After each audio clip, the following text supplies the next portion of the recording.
In software, white labeling is the ability for a product to be rebranded so that it can match another product.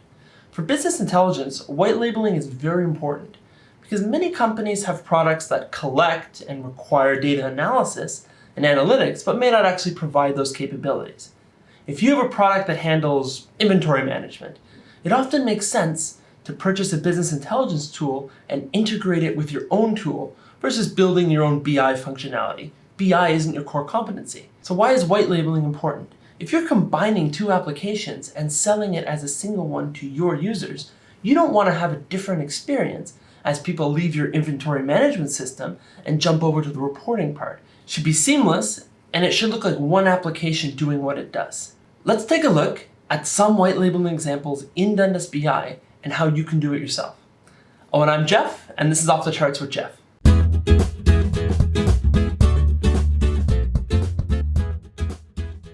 Dundas BI excels at white labeling since the application itself was designed with extensibility and APIs as a priority. One thing that a lot of Dundas employees have done for fun is change their login screen to reflect things that they love. I'll show you some cool examples of what we've done to give you an idea of just how far you can take the application. So to start, let's take a look at the default Dundas BI login screen. Now keep in mind, I'm just white labeling the login screen here, but you could do the entire application. So here is the default Dundas BI login screen. Jumping over here, one of my colleagues loves Star Wars, so he decided to brand it this way. Another decided she wanted to go with sort of a mystical feel. We definitely have sports fans within the company. Another one was just wild colors. Can't get away from wizards, what can we say? We're all geeks here. And of course, I don't want to be outdone, so I've gone one step farther, even changed the icon at the top of the screen.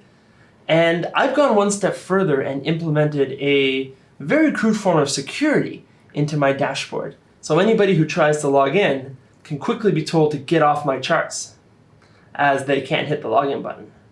Now, how can we do this?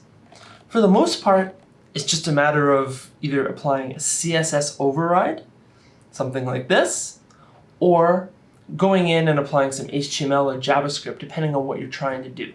When I did that moving button, or my colleague that had the mouse that was glittering as they moved it across the screen, those were done with some JavaScript.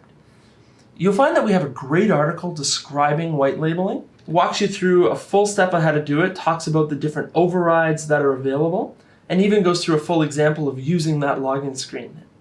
You'll also find, depending on what you're trying to override, that there are some folders that you can simply change images that we include. So it's just a matter of putting your own content in here, no big deal.